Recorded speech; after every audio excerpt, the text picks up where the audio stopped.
Israel और Hamas की जंग बहुत ज्यादा लंबी खिंच चुकी है। इसकी उम्मीद इजरायल को कभी भी नहीं थी। इजरायल ने कभी भी इस बात का अनुमान या अंदाजा नहीं लगाया था कि हमास के साथ कोई जंग उसकी महीनों तक खिंचेगी, लेकिन ऐसा होता हुआ साफ दिख रहा है।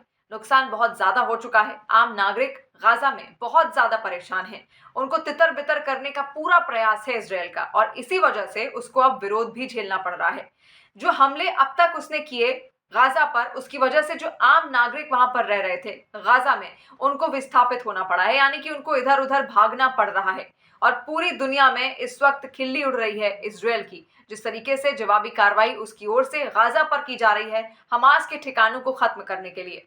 लेकिन कई सारे देश ऐसे हैं जो इजरायल का समर्थन भी कर रहे हैं, लेकिन उन्हीं देशों में कई लोग भी ऐसे हैं जो इजरायल की खिलाफत कर रहे हैं। वो खुश नहीं है जो काम इजरायल कर रहा है, और ऐसे में अब उसका जो अशदोद शहर है वो निशाने पर आ चुका है।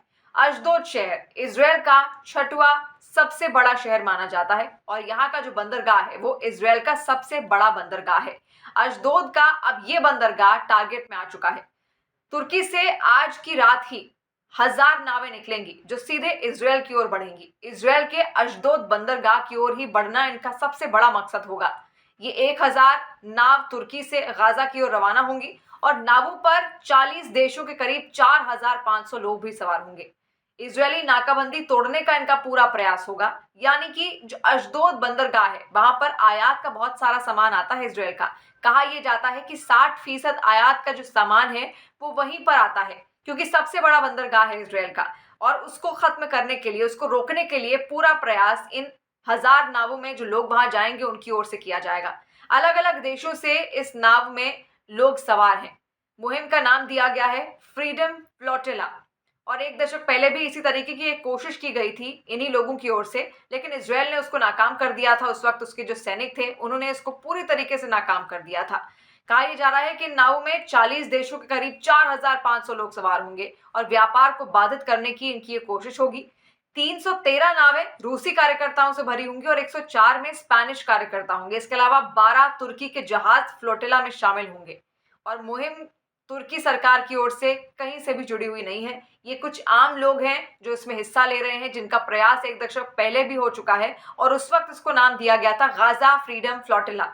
और इजरायल की सेना के साथ भीषण युद्ध इन लोगों का उस वक्त हुआ था। उस वक्त 600 से ज्यादा लोग नाव में सवार होकर इसी तरीके से इजरायल के बंदरगाह की ओर आगे बढ़े थे, और उनका एक ही मकसद था, गाजा को बचाना और इजरायल को खत्म करना। इजरायल में जो भी साजो सामान आ रहा है, खाने पीने का सामान जो भी आयात होता है, अशदोद बंदरगाह पर ही होता है। और ऐसे में वहां अगर सप्लाई रोक दी जाए तो काफी दिनों तक इजरायल को भारी भरकम नुकसान झेलना पड़ सकता है। उसके पास खाने पीने की सामान की कमी और कई चीजों की कमी हो सकती है जो उसको आयात होते हैं।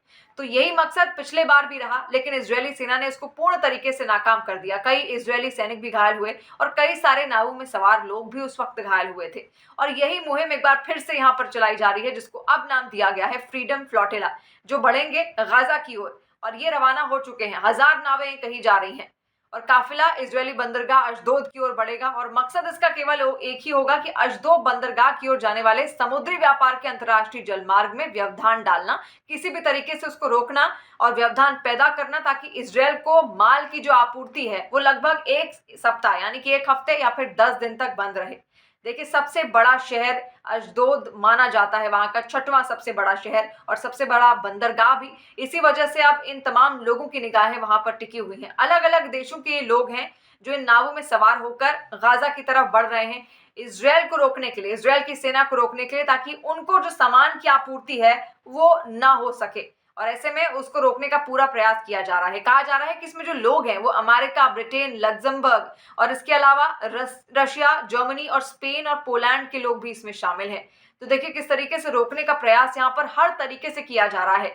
इजरायल से काफी सारे देश ऐसे हैं जो नाराज हैं, लेकिन ये जो देश मैंने इस वक्त आपको गिनाए जिनके नागरिक इसमें जा रहे हैं, और ये कोई सरकार की ओर से स्पॉन्सर्ड ट्रिप इनका नहीं है, ये खुद ऐसा प्रयास करने की कोशिश कर रहे हैं।